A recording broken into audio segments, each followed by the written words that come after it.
ini kami dari kelompok 11 kelas B akan menjelaskan mengenai Canva. Pasti kalian tidak asing lagi dengan Canva. Canva merupakan salah satu penyedia software desain grafis yang berasal dari Australia. Canva telah berhasil memanenkan 50 juta pengguna dari seluruh dunia. Tahukah kalian bahwa Canva telah menjadi startup unicorn? Canva telah berhasil menjadi startup unicorn setelah mendapatkan dana sebesar 40 juta US dollar dari investor. Penggunaan Canva sangatlah mudah, dan Canva menawarkan berbagai template dan gambar yang bisa kita gunakan. Adanya Canva ini dapat mempercepat dan mempermudah kita dalam membuat desain, apalagi orang-orang yang kurang terampil dalam membuat desain. Canva menyediakan dua layanan. Yang pertama, layanan gratis, yang kedua, layanan berbayar. Untuk layanan berbayar, ada Canva Pro dan Canva for Enterprise. Untuk pengguna yang menggunakan layanan gratis, dibatasi oleh Canva untuk memilih template dan gambar dan fitur-fitur lainnya yang ada di Canva. Untuk tim kolaboratif juga dibatasi, maksimal 10 orang.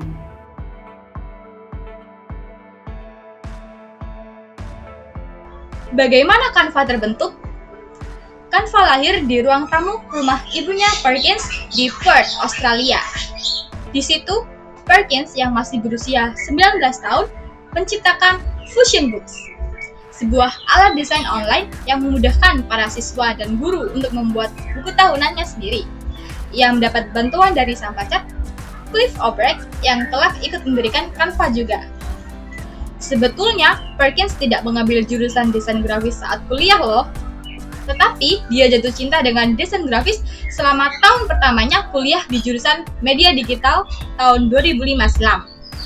Dia belajar dengan sangat cepat dan bekerja dengan sangat keras yang membuatnya diundang untuk mengajar dalam sebuah lokakarya desain grafis untuk mahasiswa di fakultas lain.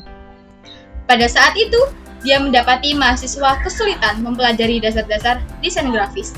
Maka, muncullah gagasannya untuk menciptakan sebuah perangkat lunak desain grafis yang mudah digunakan. Awalnya, Perkins melahirkan Fusion Books, bermodalkan pinjaman dari bank sebesar 5.000 US dollar. Perkins mulai menjajakan karyanya ke sekolah-sekolah dengan mengirimkan sampel. Ia juga mengiklankan Fusion Books secara online dan mengirim contoh buku tahunan ke sekolah. Fusion Books mengantarkan Perkins menyabet penghargaan Innovator of the Year tahun 2009 di Perth. Di sini ia bertemu dengan investor pertamanya asal Amerika Serikat, Bill Tay. Bill Tay pun bersedia masuk sebagai investor dan mengundang Perkins untuk hadir dalam sebuah konferensi di Hawaii pada tahun 2012. Startup ini kemudian menutup pendanaan putaran pertamanya dengan uang sebesar 3 juta US dollar di awal 2013. Pada November 2014, Canva meluncurkan Canva Design School. Ini merupakan platform sumber daya guru yang berdesain untuk meningkatkan literasi visual dunia. Berikutnya, Agustus 2015, Canva merilis platform bertajuk Canva Forward yang memungkinkan individu dan organisasi membuat desain grafis yang konsisten, efektif, dan juga murah. Hingga saat ini, Canva semakin besar dan sukses menggait 50 juta pelanggannya.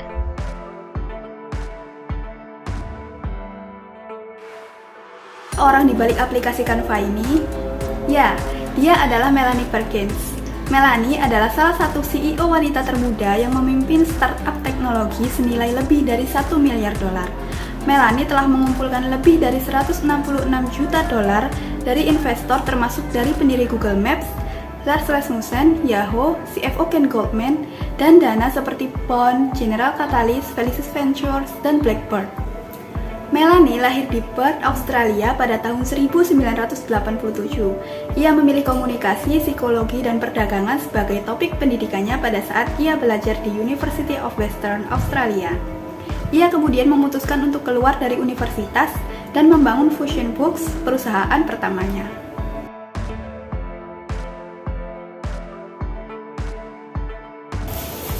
Dalam perjalanannya, aplikasi Canva ini tidak selalu berjalan mulus. Pada Mei 2019, Canva mengalami serangan dari oknum yang tidak bertanggung jawab yang telah mengekspos biodata 137 juta pengguna. Canva menyebutkan bahwa hacker telah berhasil membuka password sekitar 4 juta pengguna dan membagikannya di forum online. Pelaku dari peretasan data Canva ini adalah Gnostic Players yang terkenal di kalangan kekuatan cyber. Data yang dicuri pun meliputi username, password, email, nama asli, bahkan kota dan alamat tempat tinggal. Kebocoran data dapat disebabkan oleh banyaknya jumlah data yang terus meningkat sehingga membuat sebuah ancaman semakin besar. Hal ini biasanya mengikuti sesuai kondisi. Kebocoran data juga dapat dipicu oleh cyber ekonomi. Sama halnya dengan kasus Canva ini, semakin banyaknya jumlah data yang terdaftar, maka sistem keamanannya pun mulai melemah.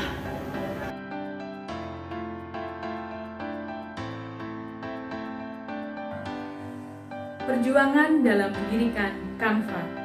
Pada pertengahan tahun 2012, Melanie dan Steve mengalami berbagai penolakan dari banyak investor. Tinggal di Australia membuat Melanie kesulitan dalam menemukan investor bidang teknologi, karena kebanyakan investor bidang teknologi berasal dari California Utara.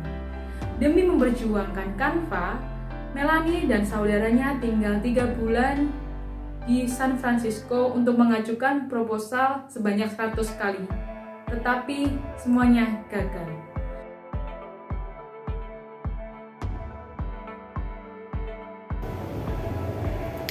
Beberapa pencapaian yang sudah diraih oleh startup Canva yaitu di tahun 2012, Canva berhasil mengumpulkan sekitar 3,6 juta dolar dari investor top di Australia, termasuk Matrix Partner, Interwest Partner, dan 500 startup lainnya. Di tahun 2014, Canva pun berhasil mencapai 1 juta pengguna. Saat itu, orang-orang ramai menggunakan media sosial seperti Instagram dan Twitter. Mereka membutuhkan suatu platform atau alat yang bisa memudahkan mereka melakukan editing.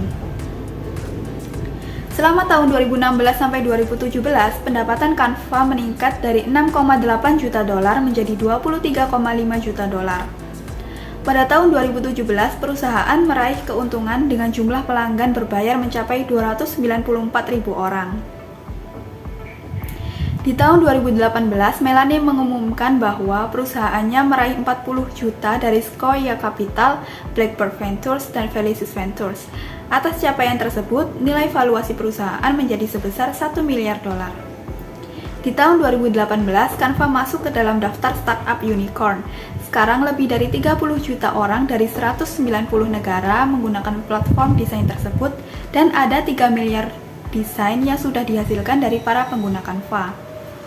Canva sendiri sering dinobatkan sebagai tempat kerja terbaik di Australia. Canva juga berada di urutan pertama 2018 Top Australian Startups yang dirilis LinkedIn.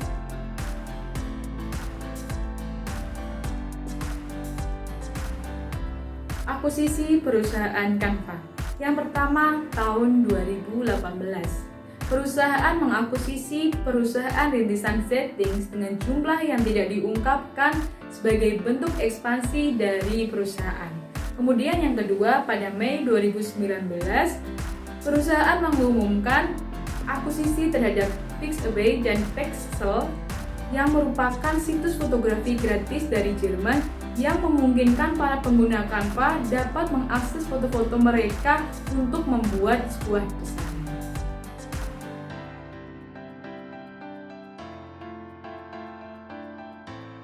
Mengapa Canva bisa sukses? 1. Canva memecahkan berbagai masalah. Canva hadir bertepatan dengan kebangkitan media sosial. Daya tarik visual semakin penting di pasar konten yang berantakan.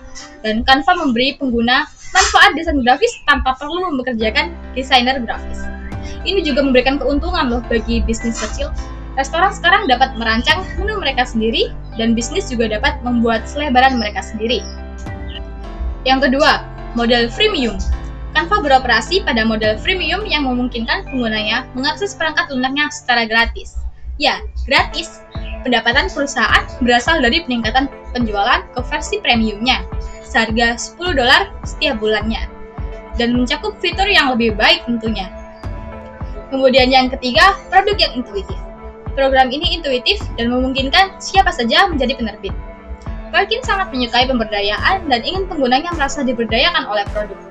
Dari proses onboarding produk, pengguna merasa seperti mereka yang memegang kendalinya. Ini adalah produk interaktif yang dirancang dengan mempertimbangkan pengguna pemula. Tutorial Canva juga mudah diikuti dan memberikan kepercayaan kepada para penggunanya.